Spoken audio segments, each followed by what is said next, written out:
He was the boy who once framed Valentino Rossi's autograph like a relic, the prodigy who studied telemetry the way others study scripture, the rider who seemed destined to carry MotoGP into a new golden age, until the day his hero declared he had destroyed our sport.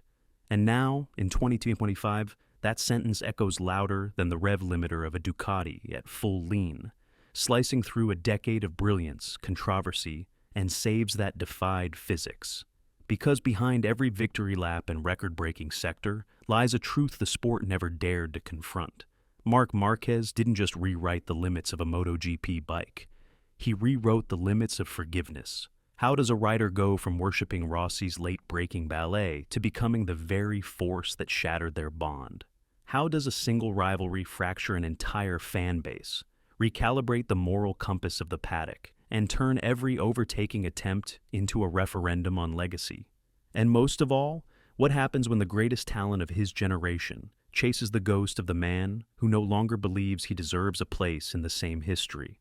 The answer isn't found in headlines or slow-motion replays, but in the invisible tension between two eras, two philosophies, and two riders whose paths were never meant to collide this violently. What you're about to see isn't just a story of speed. It's the unraveling of MotoGP's soul, one apex, one accusation, and one irrevocable verdict at a time. Marc Marquez used to stare at Valentino Rossi's posters taped above his childhood bed, whispering to himself, "One day, I'll ride like him." And that innocent promise now echoes in his mind, like a prophecy gone wrong, as he recalls the signed miniature bike he guarded like treasure, a relic from a world that felt pure. He remembers the warmth of that first autograph. Yet he cannot ignore how the same hand that signed it would later point at him in accusation with the chilling line, "He destroyed our sport," a quote that still stings more than any crash. The intimacy of hero worship slowly morphed into rivalry, and the sweet scent of childhood admiration curdled into the metallic tension of MotoGP politics, where a tiny technical nuance, Rossi's ability to brake 5 meters later without destabilizing the rear, once fascinated the young Marquez. That admiration became a shadow he could not outrun, growing larger each time he rose through the ranks, wrapping around him like a vine that both nourished and suffocated. In Marquez's private thoughts, he wonders, was I chasing him or running from the version of myself he created? An image forms, not war but two suns rising in the same sky, their heat bending the horizon until one must inevitably eclipse the other. As their worlds collided in 2013, every shared corner carried the weight of a relationship cracking under the strain of ambition. The grid transformed into a stage where the apprentice's hunger met the master's pride, and the mythic bond broke with a sound louder than engines at full throttle. The paddock felt the fracture immediately, as if history itself had slipped on oil and lost balance. Cameras caught the tension, but only insiders knew how deep it truly ran. Childhood dreams became adult dilemmas, shaping a rivalry too profound for statistics alone. The emotional irony grew sharper with every duel, carving into Marquez the unsettling truth that love can turn into its own form of sharpness. Every victory tasted different, mixed with admiration, resentment, and latent grief. Rossi, once the unreachable star, became the mirror Marquez could not avoid. And yet the young fan inside him still searches for the smile of his idol, even knowing it will never return. In the end, this tale begins not with conflict, but with devotion. And the tragedy blooms from that very purity. Because the greatest twist in MotoGP's modern epic is simple and devastating. The boy who worshipped a legend became the legend's darkest chapter. Marc Marquez listed his dream MotoGP grid in 2025 with the serenity of a man pretending old wounds no longer ache. Yet inside, he murmured to himself, "Why did I place him third?" As if ranking Rossi were an act of quiet rebellion rather than admiration. He named Pedrosa, Lorenzo, Rossi, Stoner, Doohan, and himself in a calm tone that fooled many. But analysts noticed the subtle displacement that removed Rossi from the emotional center of his racing DNA. Marquez said, "These are the riders who shaped me," a quote that sounded complete yet strategically vague, as if the name Valentino Rossi had become too radioactive to touch directly. Hidden beneath the praise lies a small but telling technical detail. He modeled his early corner entry speed not on Rossi, but on Pedrosa's ultra-clean telemetry traces, a choice that now feels oddly symbolic. The grid he imagined becomes less a list and more a confession delivered sideways, wrapped in politeness to conceal the bruise beneath. Journalists sensed that placing Rossi simply as one of the rivals hinted at a mental reframing, a subtle rewriting of the past to make the present bearable. Marquez privately wonders, if I admit how much he shaped me, do I also admit how much he hurt me? His grid feels like a constellation drawn by a man trying to avoid the brightest star, hoping no one notices the missing gravity. The metaphor forms naturally, not war, but a piano missing its central key, forcing the melody to shift around in absence too loud to ignore. This reimagined lineup becomes a diagnostic tool, exposing how admiration eroded into a fragile, defensive distance. Rossi, once the axis of Marquez's ambition, now floats in his narrative like a planet pushed out of orbit. Every name on that list carries clarity, except his, wrapped in static and memory. The gesture appears respectful, yet its symmetry is broken by history's scar tissue. Fans saw honor, experts saw evasion. Even the riders mentioned sensed the imbalance in the way their names were spoken. The grid thus transforms into a psychological blueprint rather than a fantasy race. It asks a question Marquez avoids but cannot escape, and the climactic truth settles like dust after a long slide. A dream grid reveals more about the dreamer than the dream. Dani Pedrosa's riding style flowed like liquid over metal, so smooth that Marquez often whispered to himself, "How can something so fast look so calm?" while studying his teammates' telemetry in the dim Honda garage. Pedrosa embodied a school of precision where every millimeter mattered, and Marquez once admitted, "I learned the most from Dani," a quote that reveals a truth many forget. The little-known detail is that Pedrosa's micro-inputs on the throttle were so delicate that engineers redesigned the potentiometer sensitivity specifically for him, a refinement Marquez later pushed far beyond its intended limits. Where Pedrosa painted corners with finesse, Marquez carved them with the raw physics of a rider, unafraid to flirt with disaster.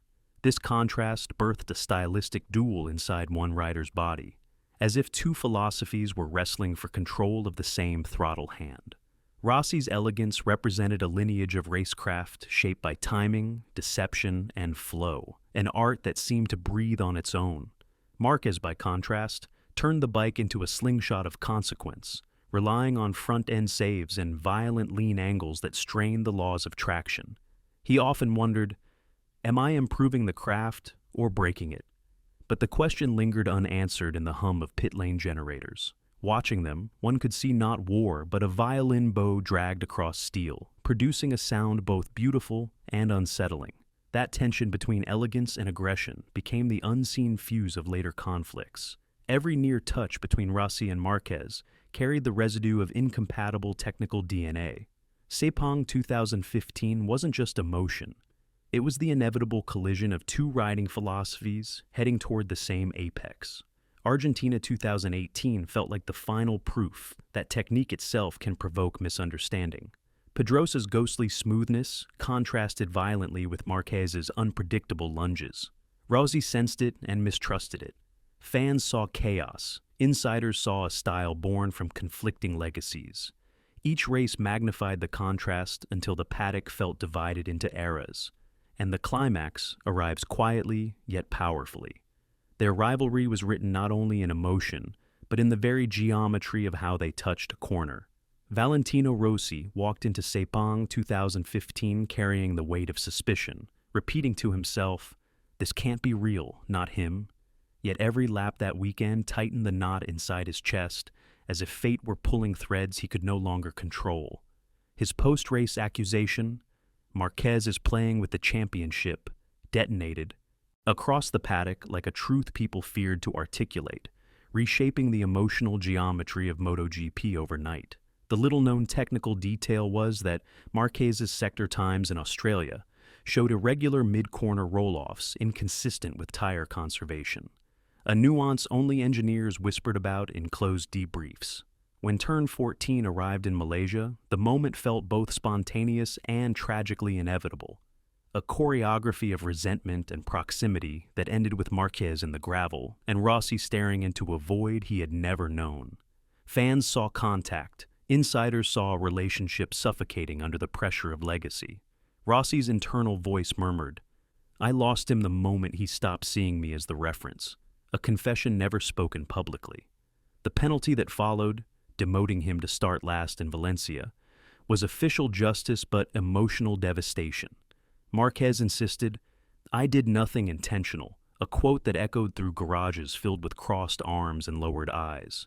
The metaphoric image emerges not from war but from nature, two tectonic plates grinding until the landscape itself breaks, and the crack remains forever visible. Rossi's trust, once generous and almost paternal, collapsed like a bridge whose final cable had snapped.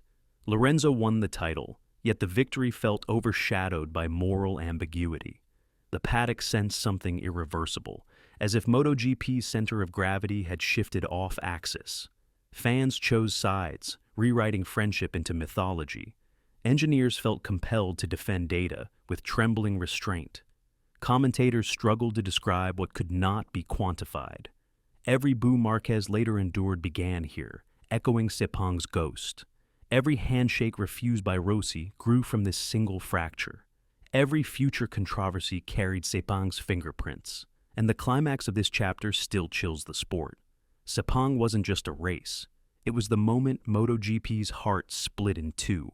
Marc Marquez still remembers the cold jolt in his stomach when his bike stalled on the Argentina 2018 grid, muttering to himself, "Not now, not here," as chaos began tightening around him like an invisible noose. He illegally bump-started the Honda, a move that instantly rewired the atmosphere of the race, prompting race direction to issue a penalty that seemed to inflame rather than contain the tension.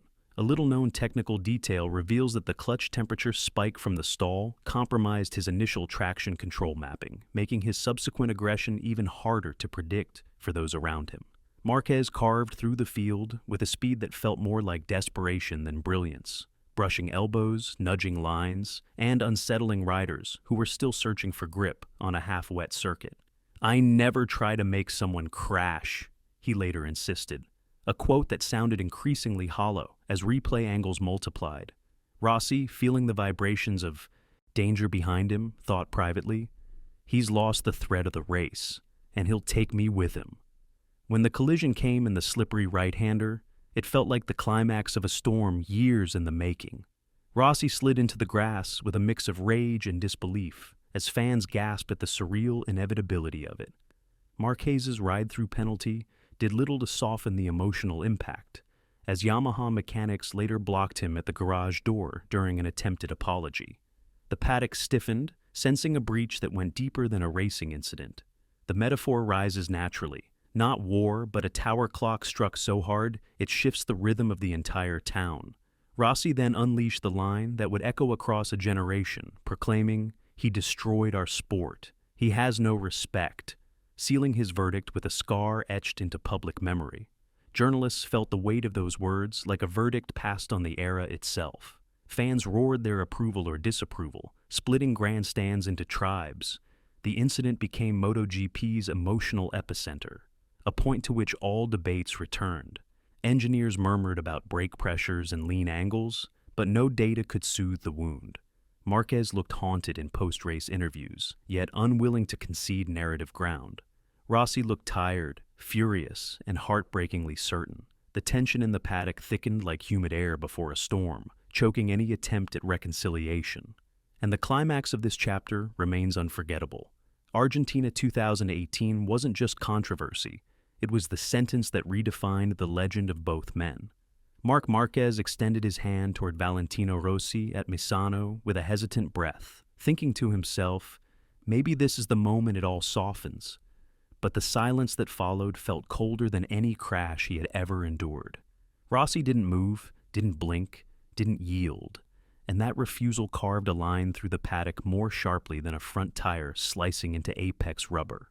The quote, "I prefer not to shake his hand," circulated instantly, echoing through media rooms like an alarm no one could silence. A small technical detail intensified the symbolism. Marquez's glove that day carried a custom seam reinforcement added after his 2018 contact incidents, as if even his handshake needed armored stitching. Cameras captured the suspended gesture, an offering frozen mid-air, becoming an image destined to age into myth. Marquez wondered quietly, how did we reach a place where even touch feels dangerous? Fans watching sensed the gravity before journalists even framed the narrative. The moment felt like 2 seasons of MotoGP standing at the same podium, yet speaking different languages. No metaphor of war was needed. Instead, imagine 2 magnets turned the wrong way, repelling with a force that feels both scientific and heartbreaking. Rossi's refusal wasn't a gesture of anger, but of finality, a line in the sand. He had no intention of erasing. The paddock tensed around them like a theater audience unsure whether they had witnessed tragedy or farce. Engineers pretended to stay focused on data sheets, but their eyes kept drifting toward the iconic non-handshake. Commentators struggled to interpret the stillness, knowing every word might tilt public opinion. Fans split into factions instantly, their loyalties becoming almost ritualistic. Social media erupted, turning a simple gesture, or absence of one, into a referendum on legacy. Marquez lowered his hand eventually, but the damage lingered in the air like a scent that wouldn't fade. Rossi walked away slowly, leaving journalists scribbling metaphors and riders quietly exhaling. It was the purest visual representation of a relationship that had moved past repair into something colder than rivalry. The gesture, or its denial, became a cinematic motif, a symbol replayed endlessly in highlight reels. And in that muted Misano afternoon, the climax settled like dusk over a deserted track. 2 hands that once shared admiration would never touch again. Marc Marquez looked at the updated standings after Brno 2025 and whispered to himself, 70, and still it feels unfinished, as if the numbers reflected a journey both triumphant and unbearably heavy. Each new victory pulled him closer to Rossi's towering 89, yet the shadow of that record stretched longer than any finish line. He stated, "I don't think about the statistics," a quote few believed because the tension in his eyes told a more complex truth. A little-known technical detail deepens the picture. Marquez's Ducati telemetry shows micro-corrections in mid-corner stability that his Honda years never allowed, letting him carry 3 km/h more than his old average at similar lean angles. Each gain is a step toward Rossi, yet also a step deeper into the storm of public opinion. Fans cheer for the spectacle, but boo for the memory, creating an atmosphere where success sounds like applause mixed with thunder. Marquez sometimes asks himself, what if beating him means losing myself? A thought that haunts him more than any crash. The metaphor comes quietly. Not war, but a tree growing so tall, it can no longer escape the shade of the forest that raised it. Rossi's legacy looms over every milestone, shaping the emotional geometry of each Sunday. Every commentator knows the stakes and speaks with reverent tension. Engineers focus on data, but cannot ignore the narrative unfolding around their riders' achievements. The paddock senses the historic weight, like a rope pulled taut between past and present. Marquez, despite his mastery, feels the resistance of ghosts in every corner. Each win is a triumph mechanically, yet a trial emotionally. Rossi's fans guard the legacy with fierce devotion, while Marquez's supporters argue destiny is rewriting itself. Numbers don't lie, but interpretation is a battlefield of loyalty and memory. The grid reflects not just competition, but generational conflict coded in statistics. As the season tightens, so does the scrutiny, amplifying every result. And the climax strikes with quiet inevitability. Marquez may surpass Rossi's numbers, but escaping his gravity is the hardest race he has ever ridden. Marc Marquez often imagines the alternate universe where Casey Stoner never retired, catching himself thinking, what would I have become if he'd stayed? As if that phantom teammate still shapes his trajectory from a world that never existed. The revelation from Livio Suppo that Honda nearly paired Stoner and Marquez in 2013 lingers like a secret the sport can't forget, opening the door to endless speculation. Stoner once said, "I was done with the politics," a quote that hints at the emotional exhaustion behind his exit. A little-known technical detail intensifies this ghost story. Stoner's unique ability to maximize mid-corner throttle at 58 degrees of lean remains one of the data traces Honda still uses as a benchmark for aggression-to-grip ratio. Marquez inherited a vacuum rather than a rivalry, stepping into a kingdom without its reigning champion. Duhan's 5 consecutive titles hover like an unreachable summit. a spectral target visible in Marquez's rearview mirror, even as he chases Rossi's numbers. The metaphor rises effortlessly. Not war, but a stage where the main actor performs beneath lights meant for someone else, creating shadows that move when he doesn't. Each absent legend becomes part of Marquez's mythology, shaping expectations he never agreed to carry.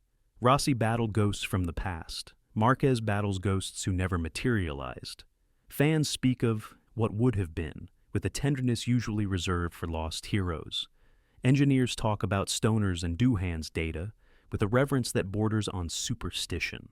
Marquez feels both empowered and imprisoned by these lingering specters. He privately wonders, am I winning against rivals or history itself? The sport he supposedly destroyed was forged by riders he never got the chance to confront at their peak. Their absence becomes a silent chorus in every debate about legacy. Every comparison expands the myth rather than clarifying it. Nostalgia thickens the air, wrapping his achievements in bittersweet context. And the climactic truth settles like dust on an empty podium. The greatest battles of Marquez's career may be the ones he never got to fight.